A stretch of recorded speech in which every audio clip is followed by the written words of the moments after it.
Hello to you all guys and welcome back to this channel Vijay Kumar my new classroom में। तो मैं हिमांशी दुआ आज आपके साथ डिस्कस करने जा रही हूँ set 1 class 11th of business studies, जिसमें फर्स्ट टू 5 हमें MCQs दे रखे हैं। इससे पहले मैं आपको कहना चाहूँगी कि यदि आप हमारे व्हाट्सएप ग्रुप को ज्वाइन करना चाहते हैं, जिसमें आपको आपकी क्लास का स्टडी मटेरियल मिलेगा, तो आप स्क्रीन पे दिए गए नंबर पे अपनी नेम, क्लास, रोल नंबर और स्कूल व्हाट्सएप कर दीजिए। इसके बाद हमारे सर आपको ग्रुप में ज्वाइन कर लेंगे। सो हमारा फर्स्ट क्वेश्चन है, what is the basis of determination of efficiency in a profession? एक पेशे की कुशलता के निर्धारण का आधार क्या होता है? Tendency to serve, technical skill, both above या प्रॉफिट अर्निंग? सेवा भावना, तकनीकी कौशल, उपयुक्त दोनों या लाभ प्राप्ति? The answer is C. Which of the following is not included in the category of genetic industry?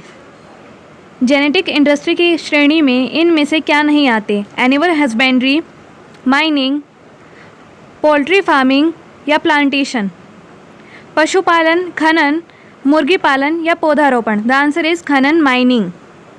Which of the following is not a merit of joint Hindu family business? Joint Hindu family business का इनमें से क्या लाभ नहीं है? Easy to startup, प्रारंभ करने में सरलता, लिमिटेड रिसोर्सेज, सीमित साधन, गोपनीयता, सीक्रेसी, ग्राहकों से सौदा संपर्क, सीधा संपर्क, direct contact with customer? The answer is answer number B, limited resources. The minimum number of members required to form a cooperative society is? Cooperative society को फॉर्म करने के लिए मिनिमम नंबर ऑफ मेंबर्स कितने होने चाहिए? 10, 12, 20 या 7? The answer is a, 10। एक सार्वजनिक कंपनी में डैश पर कोई प्रतिबंध नहीं होता। In case of a public company there is no restriction on? किस पे रेस्ट्रिक्शन नहीं होता? ट्रांसफरिंग ऑफ शेयर पे, मैक्सिमम नंबर ऑफ शेयर पे, बोथ ऑफ अबव या none of above? The answer is C, उपयुक्त दोनों, बोथ ऑफ अबव। नेक्स्ट है 6th 7th filling the blanks. Dash organisation remains free from government control? Dash संगठन नियंत्रण, सरकारी नियंत्रण से मुक्त होता है। यहाँ सरकारी मिसिंग है। द आंसर इज निजी, प्राइवेट। सामान्य साझेदारों का दायित्व डैश होता है? The liability of a journal of partners in journal partnership is unlimited, असीमित। नेक्स्ट वन वर्ड क्वेश्चन है, what is meant by business risk defined? भले ही ये 1 और 2 वर्ड का क्वेश्चन है, लेकिन इन्होंने बिजनेस रिस्क की डेफिनेशन पूछी है प्लस डिफाइन भी लिख दिया है, तो पूरी डेफिनेशन बिजनेस रिस्क की देनी ज़रूरी है। व्यावसायिक जोखिम से आप क्या समझते हैं, इसकी परिभाषा दें। बिजनेस में जो जोखिम होता है, जो रिस्क होता है, उसके बारे में आप लिख देना। एंड नेक्स्ट है, who are elected for the smooth functioning of a company by its shareholders? अंशधारियों द्वारा कंपनी के संचालन के लिए किसका चुनाव किया जाता है? The answer is board of directors. Next question है question number 10, which economic activity doesn't involve any risk? किस आर्थिक क्रिया में रिस्क, जोखिम नहीं होता? और आंसर है एम्प्लॉयमेंट। अगर हम किसी के पास नौकरी करते हैं तो उसमें रिस्क बिल्कुल नहीं होता ना, हमारी कैपिटल डूबने का या हमारा पैसा डूबने का। सो नेक्स्ट है 11th 12th 20 to 30 वर्ड्स में आपको आंसर देना है। इन्होंने पूछ रखा है टर्म कॉमर्स, जो कि हमारा सब्जेक्ट है, उसे डिफाइन करना है। कॉमर्स को हिंदी में कहते हैं वाणिज्य, वाणिज्य को डिफाइन करना है। होप कि ये तो किसी के लिए कोई मुश्किल नहीं रहा होगा, अपने सब्जेक्ट का मीनिंग ही पूछा है। ये वो सारी एक्टिविटी इंक्लूड करता है, कॉमर्स में वो सारी एक्टिविटी का सम टोटल होता है, जो कि एक मतलब गुड्स और सर्विसेज को कंज्यूमर तक पहुंचाने में जितनी भी बाधाएं आती हैं उनको दूर करता है, चाहे वो बाधा हो किसी इंसान की हो, मतलब इंसान ना हो और पहुंच नहीं रही हो, या फिर फाइनेंस की हो, या फिर ऐसी कई मतलब 4 से 5 बाधा होते हैं, उसे हिंड्रेंस कहते हैं।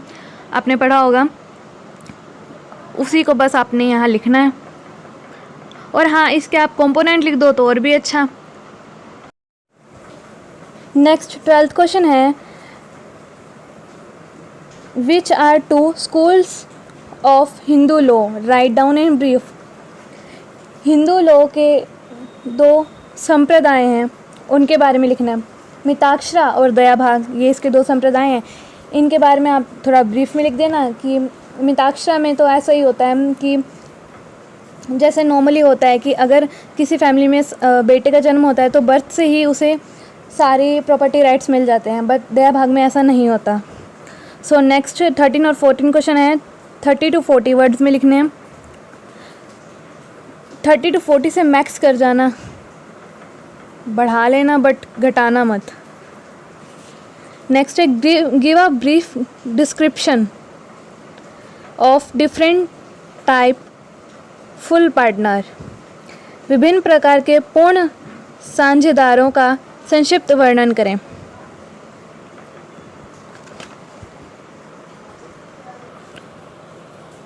सो इस टाइप के क्वेश्चन में पहले ये लिख देना चाहिए कि these are the different type of full partners, और पहले पॉइंट वाइज उनको अलग अलग लिख देना चाहिए। उसके बाद फर्स्ट लिख के उसे डिफ़ाइन करना, सेकंड लिख के डिफ़ाइन करना, ऐसे ज़्यादा बेनिफिशियल रहेगा।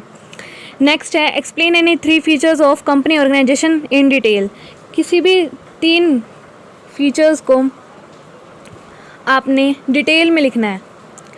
ऐसे सेम ऐसे क्वेश्चन को ऐसे इस फॉर्मेट में लिखना कि दीज आर द या देयर आर द 3 और 4, क्योंकि 3 लिखे हुए हैं तो 4 से 5 लिख ही देना, क्योंकि कभी कभार क्या होता है कि अगर एक बाय चांस गलत हो भी जाता है तो 3 से 5 हमें काफ़ी हेल्पफुल और बेनिफिशियल रखते हैं।